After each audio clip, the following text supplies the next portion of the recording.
नमस्कार, मैं हूं प्रोफेसर नवीन कानगो। राष्ट्रीय शिक्षा नीति 2020 के सफलतम क्रियान्वयन के 3 वर्ष पूर्ण होने पर आज हमारे बीच गरिमामय उपस्थिति दे रही हैं डॉक्टर हरि सिंह गौर विश्वविद्यालय की कुलपति माननीय प्रोफेसर नीलिमा गुप्ता मैडम। नमस्कार।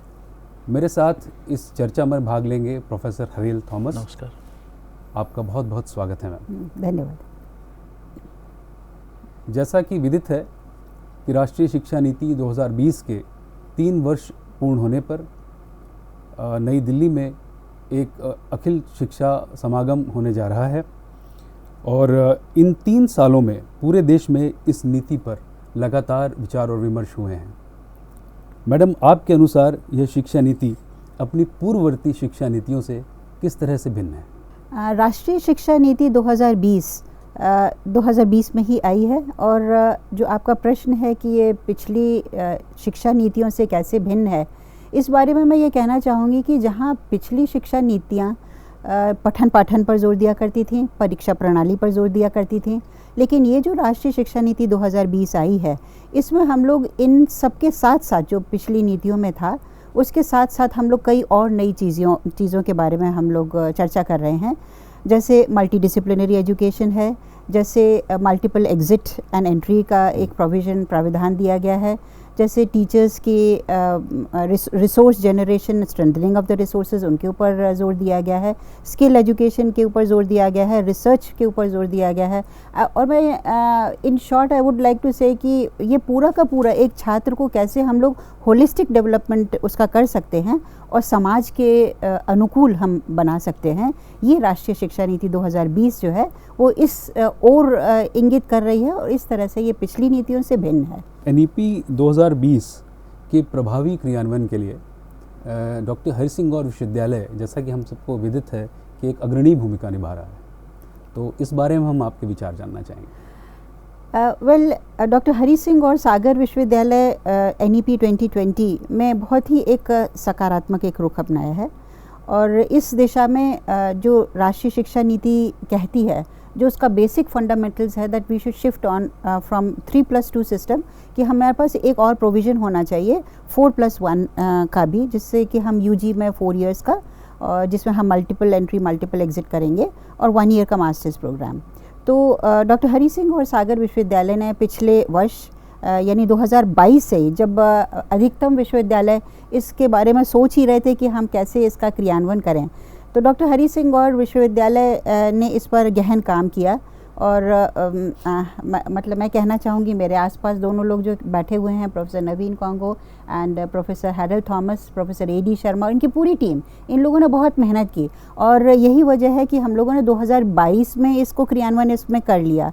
और इसमें जो भी मैंडेट्स थे NEP 2020 के, जैसे एबिलिटी एनहांसमेंट प्रोग्राम्स हैं, स्किल डेवलपमेंट प्रोग्राम्स हैं और वैल्यू एनहांसमेंट प्रोग्राम्स हैं, इन सब को हम लोगों ने इनकॉर्पोरेट कर लिया।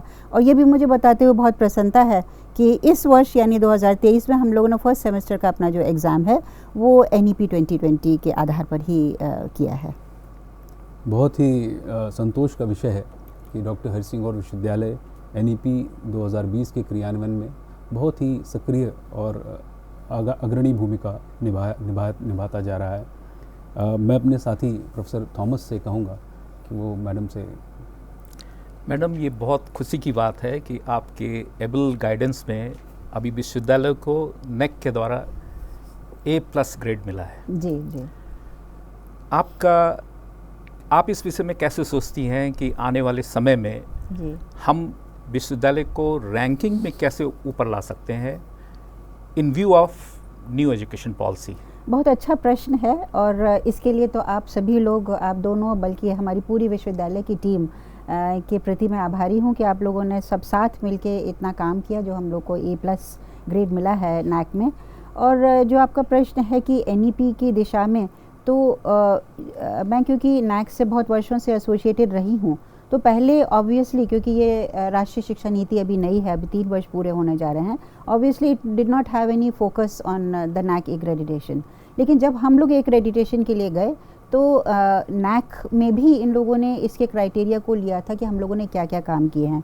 और जैसा मैंने अभी कॉन्गो जी को बताया कि हम लोगों ने जो पहला एग्ज़ामिनेशन 2023 में कंडक्ट कर लिया, तो इससे टीम भी बहुत प्रभावित हुई थी that we are far ahead in implementation of NEP 2020। अब आपका जो दूसरा एक सवाल आ रहा है आपके दिमाग में कि हम लोग आगे कैसे रैंकिंग में अपने आप को सुधार ला सकते हैं NEP 2020 के माध्यम से, तो इसमें मैं ये कहना चाहूँगी कि जो इवैल्यूएशन के क्राइटेरिया हैं वो NEP में समाहित हैं। तो यदि हम अपने रिसर्च पर फोकस देंगे, यदि हम टीचर अपनी क्वालिटी पर फोकस करेंगे, यदि हम स्किल बेस्ड एजुकेशन पर हम फोकस करेंगे, यदि हम मल्टी डिसिप्लिनैरिटी पर हम फोकस करेंगे और इन सब के मैंडेट्स को हम मीट आउट करेंगे, तो अवश्य ही मतलब it is not only NAAC accreditation but all other rankings which are prevalent right now, उसमें भी अवश्य ही डॉक्टर हरी सिंह गौर सागर विश्वविद्यालय कुछ ना कुछ अच्छा करके ही दिखाएगा।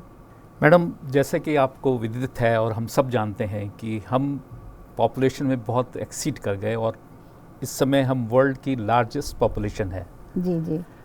हमारे पास जो संसाधन है इस समय, चाहे वो यूनिवर्सिटीज़ हो चाहे कॉलेज हो, हम उस पूरी पॉपुलेशन को हम कैटर नहीं कर पाएंगे। तो आप क्या सोचती हैं कि न्यू एजुकेशन पॉलिसी किस तरह से हमारी जो ये की पॉपुलेशन है उसको कैटर कर सकती है? इसमें दो चीज़ें विदित हैं। एक तो जो आप कह रहे हैं कि नेशनल एजुकेशन पॉलिसी में और हमारी जो जनसंख्या है और उसमें we have, I mean we look at the world picture, हमारी जो यंगर पॉपुलेशन है it is leading as compare to other countries like Japan जहाँ पर ओल्डर पॉपुलेशन ज़्यादा है। लेकिन ये मैं कहूँगी कि प्लस पॉइंट भी है। अगर आप आगे आने वाले भविष्य में, एक तरफ तो हमारे लिए एक चैलेंज है कि हम इतने, जो आपके मन में एक दुविधा है कि जो हमारे इतने सारे छात्र छात्रा हैं हम उनको कैसे अच्छी शिक्षा दे पाएंगे, लेकिन क्योंकि राष्ट्रीय शिक्षा नीति इतने अच्छे पहलुओं को लेकर आई है और हम सभी के प्रयास से, जैसे डॉक्टर हरी सिंह और सागर विश्वविद्यालय प्रयास कर रहा है, ऐसे ही अन्य विश्वविद्यालय भी प्रयास कर रहे हैं और प्रयास की आवश्यकता है। तो यदि हम लोग इस प्रयास में हम लोग सफल हुए, तब सोचिए कि हमारी जो ये लार्ज पॉपुलेशन है ये कैसे they will become world leaders. तो ये एक हमारे लिए जहाँ पर एक चैलेंज का विषय है कि हम कैसे इतने सारे अपने स्टूडेंट्स को अच्छी एजुकेशन दें, लेकिन दूसरी तरफ we are also, I mean it is a plus point for our country कि हम इतने सारे छात्र छात्राओं को समाज के लिए हम रेडी कर देंगे, क्योंकि कहा जाता है कि यदि हमें देश का विकास करना है तो हमें अपनी शिक्षा का विकास करना होगा। तो यदि हम इस दिशा में सफल हुए तो अवश्य ही हम not only leaders in our country, हम लोग विश्व गुरु की ओर हम लोग प्रयासरत रहेंगे। मैं आपसे जानना चाहूँगा कि अनएम्प्लॉयमेंट हमारे देश की एक बड़ी समस्या है। जी जी।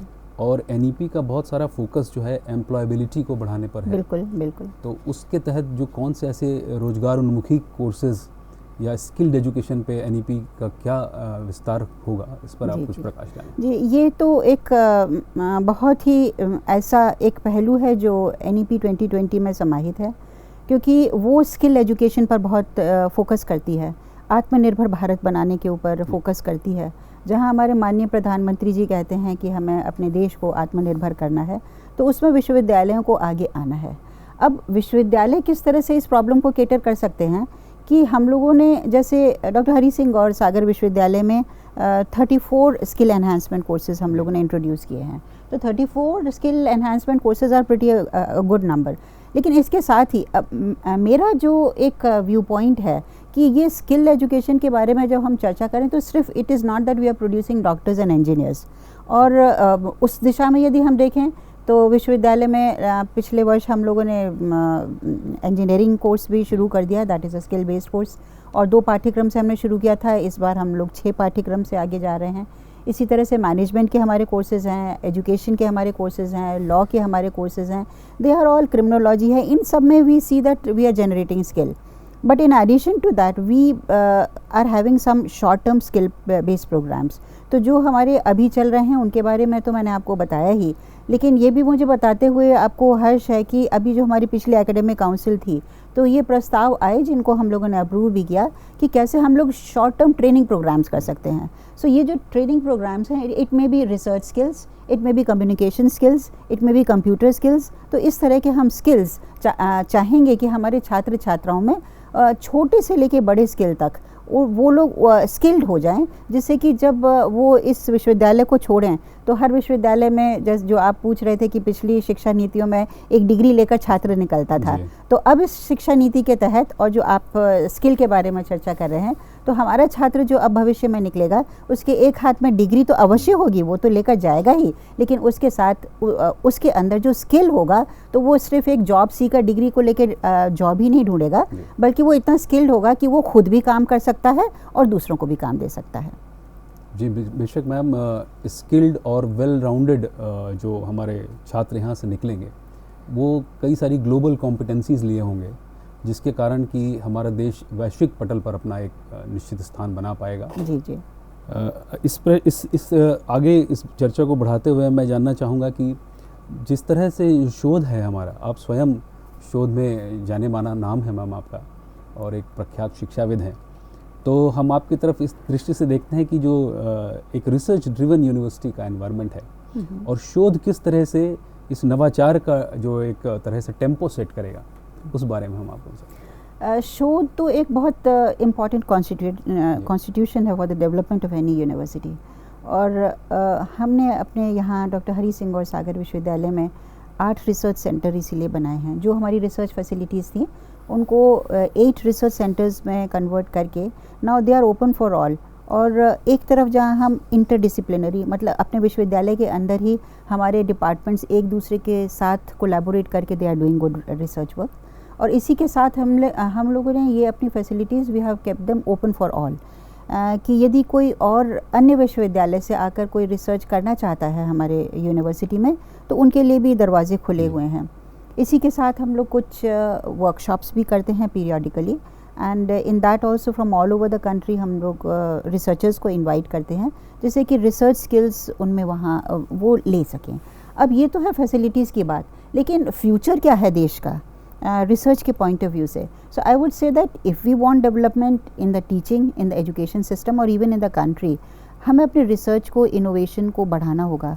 और यही वजह है कि हम लोगों ने एक इनोवेशन स्टार्टअप सेल भी विश्वविद्यालय में चल रही है, और इस दिशा में कि हम लोग आगे बढ़ें रिसर्च में। जैसे मैं बहुत एक कॉमन सा आपको एग्जांपल दूं, जैसे कुछ वर्षों पहले जहां एक तरफ हम लोग NEP 2020 की चर्चा कर रहे थे, दूसरी तरफ पूरा देश कोविड से भी ग्रस्त था, तो उस समय हमारी रिसर्च ही, जो हम लोग कभी सोच ही नहीं सकते थे कि इंडिया कोविड का वैक्सीन बना लेगा, तो ये हमारा रिसर्च पोटेंशियल ही था जो हमारे रिसर्चर्स आगे आए, हमने एक अपने देश में इंडिजिनस वैक्सीन्स बना ली। मैडम, ये बड़े संयोग की बात है कि अमृतकाल बना रहा देश 2047 में अपना 100 साल पूरा करेगा जी। और उस समय हमारा विश्वविद्यालय डॉक्टर हरी सिंह और विश्वविद्यालय ऑलरेडी अपना 100 साल पूरा कर चुका होगा। जी जी। तो आने वाले 25 सालों में आप क्या सोचती हैं कि विश्वविद्यालय को किस दिशा में NEP को लेके आगे बढ़ना चाहिए, ताकि हम सार्थक रूप से इन 25 सालों में NEP को अच्छी तरह से इम्प्लीमेंट कर सकें? ये तो विश्वविद्यालय के लिए भी एक बहुत ही बधाई का विषय है कि जहाँ एक और हमारा देश 100 वर्ष पूरे करेगा और डॉक्टर हरी सिंह और विश्वविद्यालय भी 100 वर्ष अपने पूरे कर लेगा, और इसमें भी जो हमारे पास अभी समय इसमें बचा हुआ है, तो NEP 2020 का हम लोगों ने क्रियान्वयन शुरू कर लिया है, और अब ये 3 सालों में we have got the roots. अब यदि हम 25 साल बाद की एक इमेज सोचें कि यदि हम इन सब को, बिकॉज हालांकि ये NEP 2020 अब तो मात्र कुछ पन्नों में ही सीमित रह गई है, लेकिन एक एक पन्ने के अंदर there are many deep things which are embedded within it. तो उसको यदि हम लोग सब चीज़ें हम फॉलो कर लें, हम अभी इस समय हमारी जो चर्चा चल रही है वो सिर्फ उच्च शिक्षा पर हम लोग चर्चा कर रहे हैं, लेकिन NEP 2020 चर्चा कर रही है राइट फ्रॉम स्कूल एजुकेशन, तो वो स्कूल एजुकेशन को भी लेकर चल रही है आगे, स्किल एजुकेशन को भी लिए हुए है, हायर एजुकेशन को भी लिए हुए। तो इस तरह से जब हम लोग एक कोऑर्डिनेटेड वे में हम लोग चलेंगे, और ये एक्सरसाइज शुरू हो चुकी है even in the schools, even in the colleges, affiliated colleges भी भारत में बहुत हैं, यूनिवर्सिटीज़ में भी। तो इस तरह से जब हम एक कोऑर्डिनेटेड वे में हम लोग चलेंगे और NEP 2020 को समझने का और उसको क्रियान्वयन करने का पूरा प्रयास करेंगे, तो I think the day is not far off when we can see a fully developed nation, because at that time, like we were doing in the 3 years back, कि साइंस का विद्यार्थी साइंस ही पढ़ेगा, कॉमर्स का विद्यार्थी commerce ही पढ़ेगा, arts का विद्यार्थी arts ही पढ़ेगा। अब इतनी जो एजुकेशन इट हैज़, अब ऐसा लगता है जैसे education has become tailor made for the students, और हर छात्र छात्रा को अपनी पसंद से वो एक सब्जेक्ट चूज़ कर सकता है, मेन सब्जेक्ट ले सकता है, सब्सिडरी सब्जेक्ट ले सकता है, स्किल बेस्ड सब्जेक्ट ले सकता है, वैल्यू एडेड कोर्सेज ले सकता है। तो इस तरह की जब सारी चीज़ें इन छात्र छात्राओं के अंदर आ जाएंगी, और अभी तो हमारे पास काफ़ी समय है, मुझे लगता है कि इन वर्षों में जब तक हमारे 100 साल पूरे होंगे, चाहे इस विश्वविद्यालय के, चाहे देश को आज़ाद हुए, तब तक हम लोग इतना इस पॉलिसी में हम लोग रम चुके होंगे और इसके साथ इस स्पीड पर हम लोग चलेंगे कि that I am quite sure, मुझे पूरा अंदर से विश्वास है कि हम लोग वर्ल्ड लीडर्स में अवश्य ही आ जाएंगे। मैडम, एक और मेरे दिल में ऐसा विचार उठता है कि जैसे इस समय जो ग्रॉस इनरोलमेंट रेशियो है जी, वो लगभग 26.3 के आसपास है और हम वर्ल्ड से बहुत पीछे हैं जी। तो आप क्या सोचती हैं कि हमारा ग्रॉस इनरोलमेंट रेशियो कैसे हायर होना चाहिए, और इस दिशा में क्या ऑनलाइन एजुकेशन अपना कुछ योगदान दे सकती है? ऑनलाइन एजुकेशन के साथ साथ मैं गांव को भी जोड़ना चाहूँगी जी, क्योंकि ऑनलाइन एजुकेशन तो ठीक है, लेकिन ऑनलाइन एजुकेशन अभी हम अगर हम डीप गांव में जाएं, क्योंकि हमारा country dominated by the villages है, लेकिन हम लोग जो भी डेवलपमेंट कर रहे हैं वो शहरों में कर रहे हैं, अच्छे इंस्टीट्यूट्स खोल रहे हैं, अच्छी एजुकेशन दे रहे हैं, NEP को भी हम इम्प्लीमेंट कर रहे हैं। लेकिन यदि अभी हम गाँव में जाएँ तो हम गाँव, जहाँ आपने कहा ऑनलाइन एजुकेशन, तो गांव को जब तक हम डेवलप नहीं करेंगे, हम ऑनलाइन एजुकेशन उन छात्र छात्राओं को कैसे दे सकते हैं जहां पर इंटरनेट की ही फैसिलिटी नहीं है। तो first of all, if we have to improve the gross enrolment ratio, we have to move towards the villages, और हम अपने गांव में जाकर एक तरफ उनके डेवलपमेंट करना है, और दूसरी तरफ मतलब डेवलपमेंट से मतलब है बिजली हो वहाँ पर, इंटरनेट की फैसिलिटीज़ हों, और दूसरी तरफ एक अवेयरनेस इन छात्र छात्राओं में क्रिएट करनी होगी that they have to be educated. तो इसमें फिर then there are all categories of the students, चाहे वो छोटे बच्चे हों चाहे बड़े बच्चे हों, एंड इवन एडल्ट्स, क्योंकि एडल्ट लिटरेसी भी हमारी कंट्री में ज़्यादा अच्छी नहीं है। So we have to work on this aspect also in a coordinated manner, focusing on the villages, जो मुझे लगता है that is of prime importance. और उसी के साथ साथ हमें अपने एजुकेशन को, it should be reachable to all, and we should have a regular monitoring. इसकी भी बहुत आवश्यकता है, क्योंकि हम लोग को अक्सर ये पता नहीं रहता है कि हम लोग कितना अपने जो एक प्रयास कर रहे हैं उसमें हम लोग कितना सफल हैं।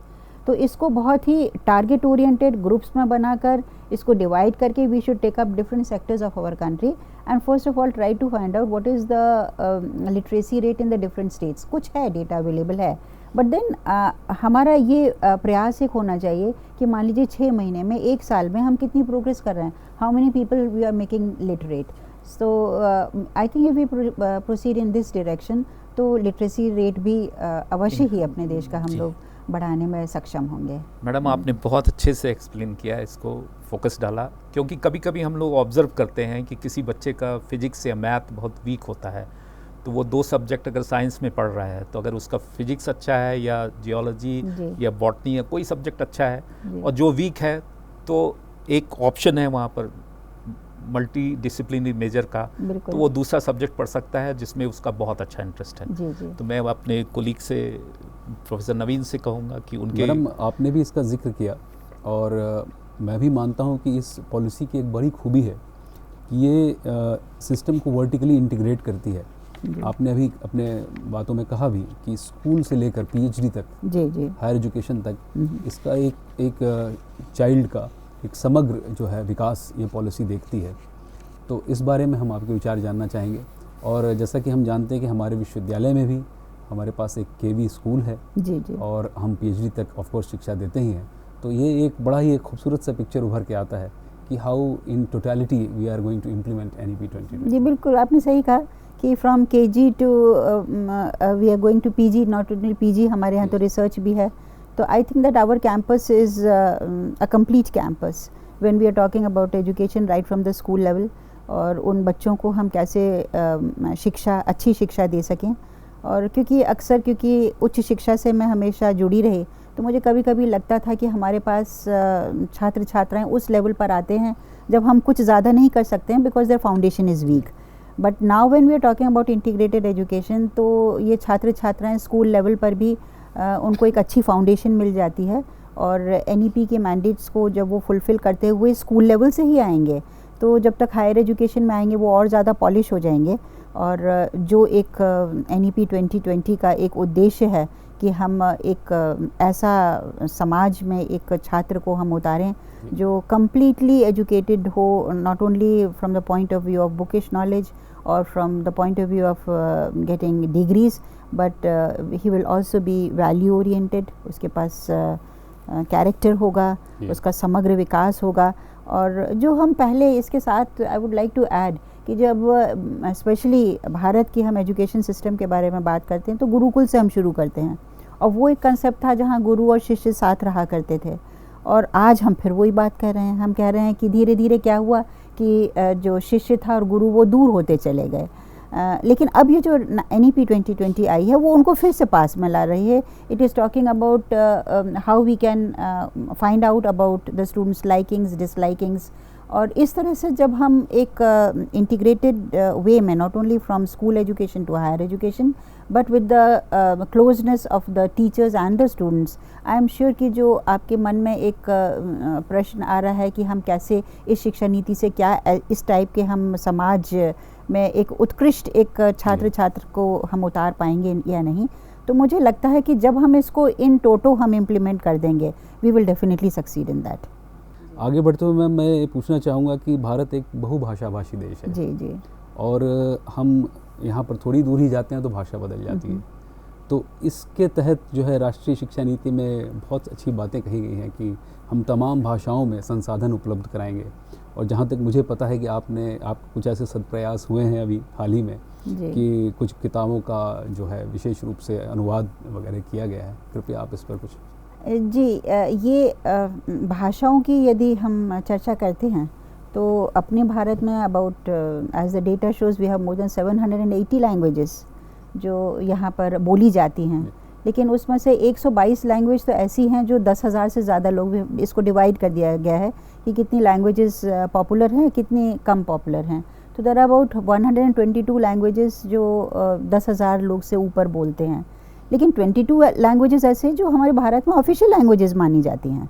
अब जो राष्ट्रीय शिक्षा नीति के परिप्रेक्ष्य में लैंग्वेज के बारे में वो क्या कह रही है, तो language NEP 2020 says that we have to promote these languages, क्योंकि अक्सर पाया गया है specially in technical education and all कि वहाँ छात्र छात्राएं गांव से, जो मैं अभी चर्चा कर रही थी कि कुछ गांव में माता पिता अपना पेट काट के बच्चे को हाई स्कूल इंटर तक कराते हैं और उसे शहर में भेज देते हैं.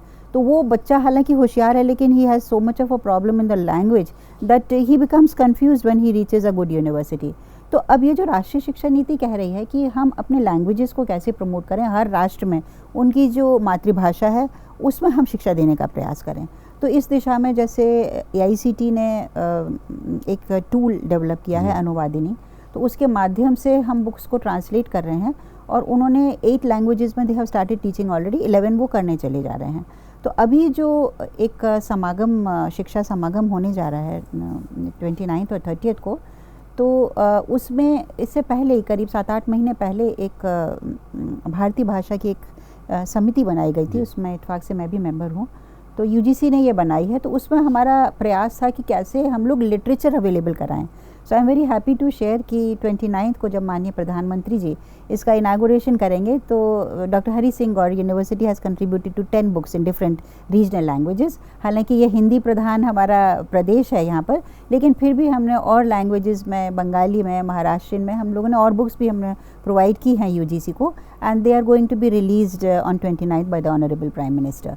तो इस तरह का यदि हम प्रयास करेंगे और बहुभाषी यदि हमारा एजुकेशन सिस्टम होगा तो हमारा छात्र जो है वो उसको नॉलेज को बहुत इजीली ग्रास्प कर सकेगा, and that will also obviously it will affect on his performance also. तो अगर हम इस तरह से लैंग्वेजेस में लिटरेचर प्रोवाइड कर सकें, शिक्षा हम दे सकें, तो क्वालिटी ऑफ एजुकेशन भी हमारी इम्प्रूव होगी, परफॉर्मेंस ऑफ द स्टूडेंट्स भी बढ़ेगा, end of course the last stage that is placements. हमारे छात्र छात्राएं कैसे अच्छा प्लेसमेंट पा सकेंगे उसमें भी अवश्य एक इम्प्रूवमेंट आएगा। बेशक मैम, इस बात को सुनकर ये विश्वास प्रबल हो जाता है कि राष्ट्रीय शिक्षा नीति 2020 समावेशी है जी, और उसमें इंक्लूसिविटी भी बहुत सारी बढ़ने वाली है, जो कि इस देश की एक बहुत बड़ी ज़रूरत है कि ज़्यादातर तबके शिक्षा से जुड़ें और आगे बढ़ें। NEP 2020 का एक मेन उद्देश्य है कि आने वाले 15 सालों में जी, हम अपना हायर एजुकेशन में ग्रॉस एनरोलमेंट रेशियो को 50% तक ले जाएं। तो आपके विषय, आपका क्या विचार है कि विश्वविद्यालय को आपके लीडरशिप में किस तरह से NEP को इम्प्लीमेंट करके इस 50% की ओर हम बढ़ सकते हैं?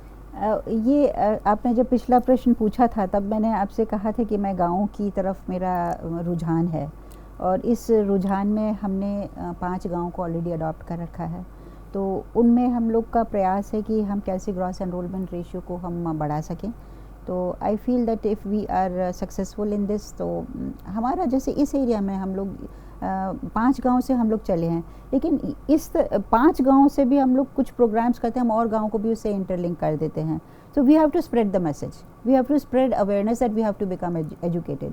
और खुशी की बात यह है कि आज हमारे गांव में भी जो एक गांव में रहने वाला एक इंसान है वो भी समझने लगा है ना एजुकेशन की बहुत वैल्यू है।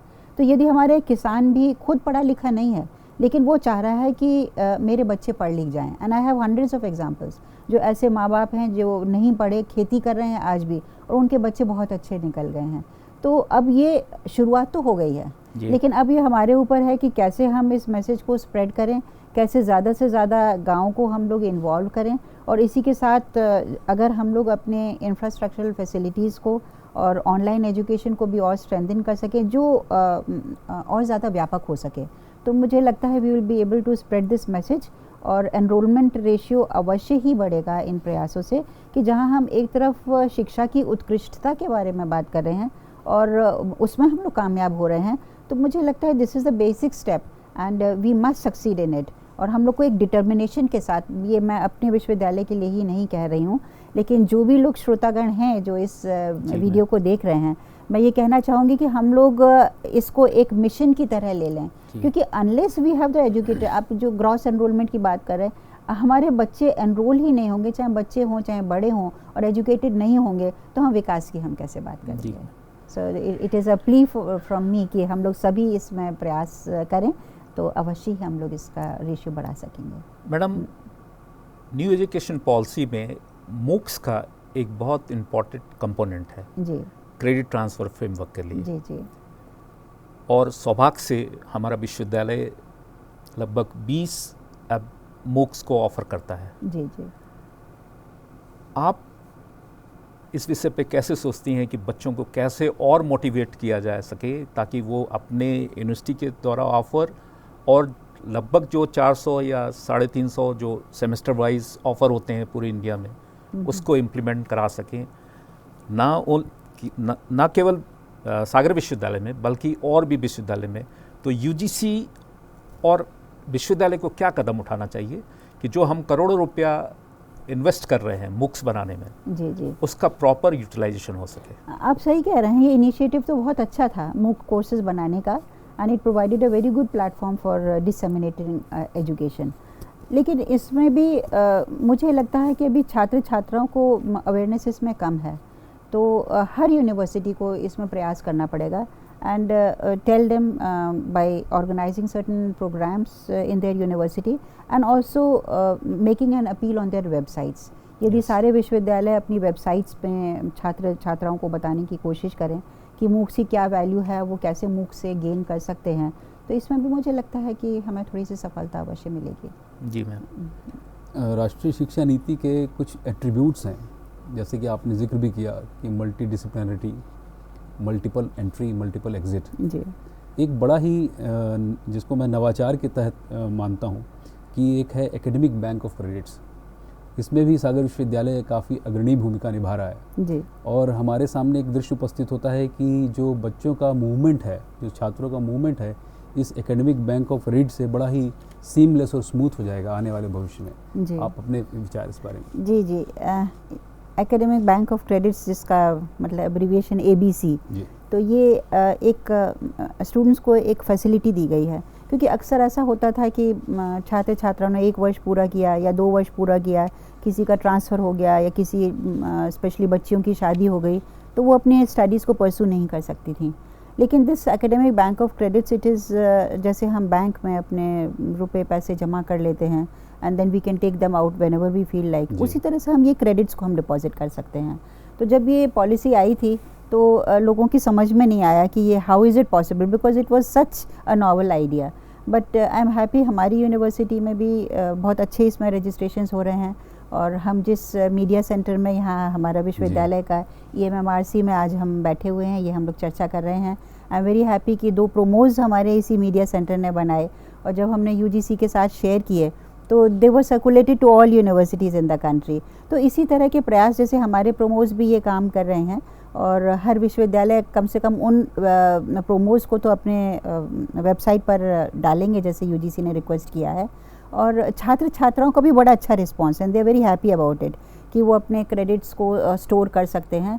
तो इसमें भी हमारा जो percentage of students getting education, I am sure कि अगर हम इस पर भी कुछ अपना स्टडीज़ करें, we are going to increase that percentage, क्योंकि अब छात्र छात्र दे आर नॉट लिमिटेड कि हमने 1 साल अगर किसी की छूट गई तो छूट ही जाती थी।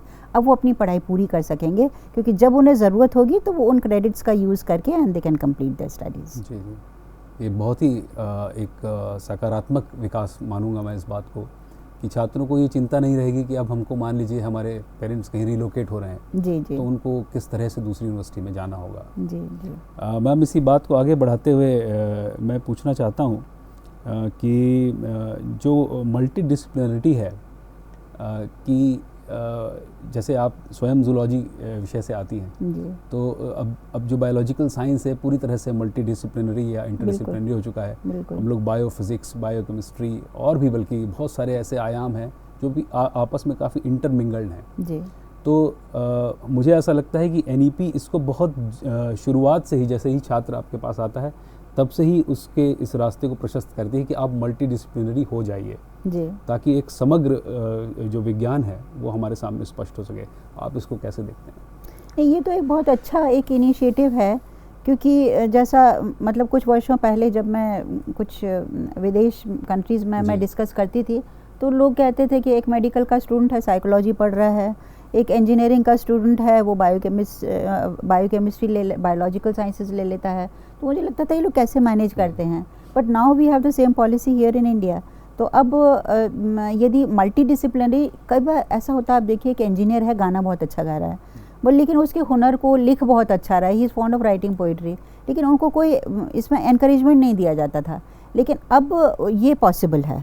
तो जो मल्टीडिसिप्लिनरी एजुकेशन है, ये मुझे लगता है मल्टीपल विकास का एक ज़रिया है, क्योंकि जब वो तरह तरह की जो उसके अंदर टैलेंट है, जैसे पहले ये होता था कि यदि एक बच्चे ने साइंस लिया, अब वो फिज़िक्स, केमिस्ट्री, मैथ्स या बायो या स्टैटिस्टिक्स ये सब्जेक्ट्स के अलावा वो आर्ट्स की तरफ, कॉमर्स की तरफ वो नहीं देख सकता था, चाहे उसके अंदर कितना भी टैलेंट हो उसके लिए, लेकिन अब वो कर सकता है। तो मुझे लगता है कि जो एक पोटेंशियल होता है एक छात्र के अंदर, तो पहले पिछली जो शिक्षा नीति थी उसमें उसका पोटेंशियल पूरा उभर के नहीं आता था, लेकिन आज इस जो मल्टीडिसिप्लिनरी एजुकेशन है उसमें हमारे छात्र छात्राओं के अंदर जो भी पोटेंशियल है वो बहुत अच्छे से वो निकल के आ सकता है, and expression is the best manifestation. तो जब वो अपने आप को एक्सप्रेस अपने पोटेंशियल के आधार पर कर सकता है, तो मुझे लगता है रिजल्ट्स भी बहुत अच्छे ही होंगे, and we will get results in all directions. अब ये ज़रूरी नहीं कि साइंस वाला सिर्फ साइंस में ही अच्छे रिजल्ट्स देगा, he can give results in all aspects. तो इस तौर पर जो छात्र का एक हिडन टैलेंट है, जी, या जो एक लेटेंट टैलेंट है, जी, उसको राष्ट्रीय शिक्षा नीति 2020 सामने आने का एक बहुत अच्छा अवसर प्रदान करती है। बिल्कुल बिल्कुल। सर थॉमस, आप अगला सवाल। मैडम, अभी जो हमारे नए बच्चे इनरोल्ड होते हैं या और जो ऑलरेडी बच्चे हैं हमारे पास, जी, अभी उन लोगों को salient features of new education policy पूरी तरह से नहीं मालूम है। जी, तो मैं आपसे रिक्वेस्ट करूंगा कि आप जो साइलेंट फीचर्स हैं जी, न्यू एजुकेशन पॉलिसी पर, उस जी, पर जी। कुछ प्रकाश डालिए। हाँ, नहीं, इस पर तो खैर डॉक्टर हरि सिंह और सागर विश्वविद्यालय ने बहुत प्रयास किए हैं, जी, और तरह तरह के सेमिनार्स किए हैं, वेबिनार्स किए हैं, even during the Covid days Yes, ma'am. विश्वविद्यालय ने बहुत प्रयास किए जी। हैं। और छात्र छात्राओं और शिक्षकों को जोड़ने का प्रयास किया है इसमें। और आज हमारा जो छात्र आ रहा है, specially our academic section which is being led by professor Naveen Kango, इन्होंने बहुत अच्छा, हम लोगों ने APC में पास किया, एकेडमिक काउंसिल में पास किया, और बहुत अच्छे से आउटलाइन किए गए हैं ये सारे हमारे कोर्सेज़। जैसे हमारे स्किल बेस्ड कोर्सेज़ कौन कौन से हैं उनकी लिस्ट अवेलेबल है। हमारे वैल्यू एडिड कोर्सेज़ जो हैं सेमेस्टर 1 में, सेमेस्टर 2 में हमें कौन कौन से, they are all defined. So I think your query regarding how we can make people aware, so gradually I think all our students are also becoming aware of how to take up these courses. और आप ये सही कह रहे हैं कि जब हमने लास्ट ईयर ये शुरू किया तो हमारे छात्र छात्राएं कंफ्यूज थे, they did not know what is national education policy, हम कैसे अपने स्टूडेंट्स को हम कौन से सब्जेक्ट्स लें, कौन से कोर्सेज़ कर लें। लेकिन हमारी फैकल्टी ने बहुत इसमें मदद की है। They have provided an orientation, a direction to our students, and I think now our students, and now क्योंकि हमारा एक बैच ऑलरेडी चल रहा है, तो अब जो आगे आने वाला हमारा बैच है तो हमेशा सीनियर्स बहुत अच्छी गाइडेंस दे देते हैं, तो हमारे सीनियर स्टूडेंट्स ही हमारे जूनियर्स को गाइडेंस दे पाएंगे। तो मुझे नहीं लगता हमारे विश्वविद्यालय में ऐसी कोई प्रॉब्लम आएगी अब। मैडम, मेरा दूसरा प्रश्न है आपसे, अभी आपकी एबल गाइडेंस में और टीचर रिक्रूटमेंट हो रहा है जी, तो आप क्या सोचती हैं कि न्यू एजुकेशन पॉलिसी को ध्यान में रखकर किस तरह के टीचर को रिक्रूट करना चाहिए? मैं अक्सर कहा करती हूँ, जब हम लोग और मीटिंग्स में भी बात करते हैं कि टीचर क्वालिटी के ऊपर हम लोग बहुत चर्चाएं करते हैं कि how to improve teacher quality, but before that I think that teacher quantity is equally important. और आज बहुत से विश्वविद्यालयों में पोस्ट खाली हैं, but I am happy that the government of India has taken up in a mission mode कि हम अपने पोस्ट को कैसे भरें, और उसी दिशा में डॉक्टर हरि सिंह और विश्वविद्यालय भी इस समय रिक्रूटमेंट के प्रोसेस में है, and we are trying to recruit teachers. अब ये टीचर्स हमारे कैसे होने चाहिए, अब ये भी क्योंकि I myself as a teacher I have seen a revolution in the teaching line, तो हम अब जो हमारे शिक्षक आएंगे तो they have to be modified teachers, और मॉडिफाइड टीचर्स इस तरह से कि जो भी NEP 2020 के मैंडेट्स हैं उनको कैसे फुलफ़िल करें। और मैं अक्सर, जब हमारी अभी सिलेक्शन कमिटीज़ चल रही हैं, so I often ask the candidates कि वो NEP के बारे में कितना जानते हैं, how well they can adapt to NEP, how well they can implement NEP। तो मैं यही चाहूँगी कि जितनी भी यूनिवर्सिटीज़ में अब रिक्रूटमेंट हो रहे हैं वो हम लोग ऐसे शिक्षकों के ऊपर ध्यान दें जो NEP को इम्प्लीमेंट करने में सक्षम हो। और मुझे खुशी इस बात की कि जो सीनियर टीचर्स हैं यूनिवर्सिटीज़ में, जिनको NEP of course it's a new policy, उन्होंने भी अपने आप को बहुत अच्छे से अडेप्ट किया है, and they are changing their mindset how to adapt to the national education policy, और उसको बहुत अच्छे से इम्प्लीमेंट कर रहे हैं। और जो यंग माइंड होता है वो तो बहुत ही फर्टाइल होता है, तो यदि हम इन यंग माइंड्स को, इन फर्टाइल माइंड्स को हम लोग ऐसी खाद दे दें कि नहीं भाई आपको तो NEP की तरह ही उसी का पेड़ उगाना है आपको, तो अवश्य ही इस खाद के माध्यम से हम ऐसे शिक्षक प्रोड्यूस कर लेंगे जो NEP की सीधी राह पर चलेंगे और हमारे छात्र छात्राओं को अच्छी शिक्षा दे सकेंगे। नहीं, आपने बहुत अच्छी तरह से इसको एक्सप्लेन किया मैम, क्योंकि मैं जानता हूँ कि आपके एबल गाइडेंस पे अभी और भी इंटरव्यू होने हैं, तो फोकस करते हैं हम लोग कि हम लोग को बहुत अच्छे फैकल्टी मिलेगी जो NEP को प्रॉपर इम्प्लीमेंट करेगी। मैं अपने कुलीग प्रोफेसर नवीन से इस बहुत ही सार्थक चर्चा, जो कि मैं कहूँ तो NEP की समझ को हमारे सुनने वालों के लिए बहुत बढ़ाने वाली है, इसके अंतिम पड़ाव पर हैं। एक बड़ा महत्वपूर्ण आयाम होता है शिक्षण का, जिसको हम कहते हैं कि असेसमेंट। तो क्या इस पॉलिसी के तहत आप ऐसा देखती हैं कि जो असेसमेंट के बड़े रिफॉर्म्स होने जा रहे हैं, जो कि ज़्यादा हमारे जो छात्रों के मूल्यांकन है, जो उनकी योग्यता का मूल्यांकन है, वो बेहतर तरीके से और स्पष्ट तरीके से कर सकेंगे? जी, ये बहुत ज़रूरी है, और इसमें कई पहलू आते हैं साथ में असेसमेंट के पॉइंट ऑफ व्यू से, कि जो अभी हम पिछले प्रोफेसर थॉमस से चर्चा कर रहे थे टीचर रिक्रूटमेंट वाली, तो जब ऐसे विश्वविद्यालय, ऐसे महाविद्यालय जहाँ पर टीचर्स की कमी थी, और मैं जानती हूँ कि कुछ महाविद्यालयों में इतनी छात्रों की संख्या है कि शिक्षक छात्रों के नाम तक नहीं जानते हैं, और उनका असेसमेंट करना, because basic thing is what I am trying to focus is teacher student ratio. अगर हमारे विश्वविद्यालयों में टीचर्स की संख्या बढ़ जाएगी और तो मुझे लगता है, और ये रेशियो हमारा संतुलित एक रेशियो होगा, तो they can focus on the students और उतना ही अच्छा असेसमेंट हो पाएगा, because we will pay more attention to each student. तो हम हर स्टूडेंट की जो पहले जो मैं चर्चा कर रही हूँ कि जब स्टूडेंट्स बहुत थे, टीचर्स नहीं हुआ करते थे, तो बस सिर्फ ये होता था टीचर ने क्लास पढ़ाया और वो चले गए, वो एनुअल सिस्टम भी हुआ करता था, तो there was not much interaction between the teacher and the student. तो असेसमेंट के पॉइंट ऑफ व्यू से मुझे लगता था कि सिर्फ बच्चे ने जो कॉपी पर लिखा वो टीचर्स ने चेक कर लिया। And I have scene times कि ऐसी यूनिवर्सिटी जो मतलब ये सब इवैल्यूएशन एनुअल होता था, गर्मी का मौसम होता था, कहीं लाइट नहीं है, कहीं पंखा नहीं चल रहा है, टीचर बैठा हुआ पसीना बहाता हुआ वो इवैल्यूएट, तो वो क्या what would have been the evaluation quality of that assessment. But now the times have changed और अब हम लोग उस एनुअल सिस्टम से हम सेमेस्टर सिस्टम में अब हम जा चुके हैं।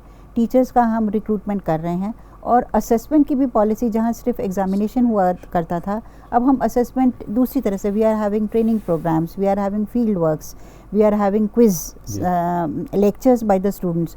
तो हम हर तरह से छात्र को इस तरह से एक तरफ हम शिक्षा दे रहे हैं और उसी के आधार पर हम उसको फिर असेस करते हैं। तो हम सिर्फ आज हम आंसर बुक के आधार पर ही हम नहीं असेस कर रहे हैं, उसकी अटेंडेंस भी मायने करती है, क्योंकि पहले ऐसे होते थे स्टूडेंट्स ने एडमिशन लिया और एग्जाम देने आ गए और बीच में कहाँ है student, nobody knows, the teacher does not know, the student is not coming to the class.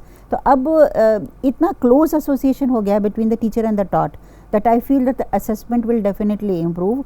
और आज जो हम अपने छात्र छात्राओं को हम असेस करेंगे तो अवश्य ही क्वालिटी पर भी उसका असर होगा और हम जो हमारा एक एम है कि हम अच्छे छात्रों को प्रोड्यूस करें, तो इस असेसमेंट के आधार पर भी हम लोग को अवश्य उनकी क्वालिटी पर भी अंतर पड़ेगा। बहुत धन्यवाद मैम। साथियों, आपने देखा कि हमारी माननीय कुलपति महोदया के नेतृत्व में हमारा विश्वविद्यालय डॉक्टर हरि सिंह गौर विश्वविद्यालय किस तरह NEP 2020 को सफल क्रियान्वयन की तरफ आगे बढ़ रहा है। अब मैं चर्चा के अंतिम पड़ाव पर मैडम से ये निवेदन करूंगा कि आप जन सामान्य को कोई ऐसा संदेश देना चाहें इस वार्ता के थ्रू कि उनको NEP 2020 को कैसे परसीव करना चाहिए और उससे कैसे जुड़ना चाहिए। यह आपका बहुत ही कंक्लूडिंग प्रश्न है, मैं कहूँगी, क्योंकि जब NEP 2020 आई थी तो लोगों को ये समझ में नहीं आया कि हम इसको कैसे इम्प्लीमेंट करें, because there were many criteria, हम लोग को किस दिशा में जाना है। हमने चर्चा बहुत सी कर भी ली, बहुत से पहलुओं के ऊपर। तो मेरा यही संदेश है कि हम लोग जो यूनिवर्सिटी सब इम्प्लीमेंट करने में सक्षम है, बहुत ही अच्छी बात है, लेकिन जो नहीं है they should have a targeted programme कि हम पहले फेज़ में ये करेंगे, सेकंड फेज़ में हम ये करेंगे, थर्ड फेज़ में हम ये करेंगे। So if we go by bits and pieces, I think we will get a better success rate. और जो भी अच्छे विश्वविद्यालय कार्य कर रहे हैं उनसे थोड़ा सा एग्जाम्पल ले सकते हैं। और मुझे खुशी है कि बहुत से विश्वविद्यालय ये कर भी रहे हैं, दे आर ऑर्गेनाइजिंग, कितने सेमिनार्स हो रहे हैं, वेबिनार्स हो रहे हैं। और इस समय मिनिस्ट्री और UGC भी बहुत ही प्रोएक्टिव रोल प्ले कर रही है NEP के इंटरप्रिटेशन में, इसके क्रियान्वयन में। और जो अब ये तीसरी वर्षगांठ आ रही है NEP 2020 की, जिसको एक शिक्षा समागम के माध्यम से मनाया जा रहा है, मैं ये भी अपील करूँगी कि ज़्यादा से ज़्यादा विश्वविद्यालय, ज़्यादा से ज़्यादा शिक्षक इसमें भी भाग लें। और इसमें भी क्योंकि बहुत अच्छी तरह से ये पूरी भारत सरकार के नेतृत्व में ये ऑर्गेनाइज की जा रही है, जिसमें माननीय प्रधानमंत्री जी इसका उद्घाटन करेंगे, तो अवश्य वहाँ से भी हमें बहुत से गाइडलाइंस मिलेंगे। UGC अपनी वेबसाइट पे जो गाइडलाइंस देती है, मिनिस्ट्री ऑफ एजुकेशन जो देती हैं गाइडलाइंस, उनको हर विश्वविद्यालय बहुत क्रिटिकली उसको फॉलो करे। और जो पॉलिसीज़ आती हैं, जैसे हम लोगों ने किया, जैसे भी UGC कोई पॉलिसी देती थी हम उसको अडॉप्ट करते थे इन आवर एग्जीक्यूटिव काउंसिल।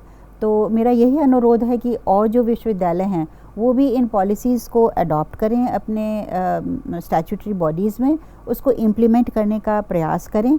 और एक बार जब इम्प्लीमेंट करना शुरू करेंगे, मुझे पूरा विश्वास है कि उसको इम्प्लीमेंट करने में वो सफल भी होंगे। और जो इस पूरी एक कमेटी जिसने बहुत प्रयास से ये NEP 2020 बनाई थी, जो भारत सरकार, माननीय प्रधानमंत्री जी, ministry of education, university grants commission, ये लोग सब इस समय एक उनका फोकस है कि हम NEP को कैसे सक्सेसफुल बनाएं। So let us all come together. मुझे तो सभी विश्वविद्यालयों से यही अपील करना चाहूँगी कि आइए हम सब साथ मिलकर चलें, जिससे कि NEP 2020 को हम क्रियान्वित कर सकें। धन्यवाद। बहुत धन्यवाद मैम। निश्चित रूप से जो आपने एक structured model of NEP implementation इस विश्वविद्यालय के माध्यम से हम सभी को समझाया और उसकी किस तरह से परत दर परत आप बताते गए कि इसको इस तरह से इम्प्लीमेंट किया जा सकता है, ये एक रोल मॉडल बन सकता है। तो इन्हीं शब्दों के साथ मैं आपका तहे दिल से शुक्रिया अदा करता हूँ, बहुत बहुत धन्यवाद अदा करता हूँ। प्रोफेसर थॉमस, आप हमारे साथ चर्चा में रहे, आपका बहुत धन्यवाद। और इस कार्यक्रम को जो रिकॉर्ड कर रहे हैं EMRC, उनका भी बहुत बहुत धन्यवाद। शुक्रिया। नमस्कार।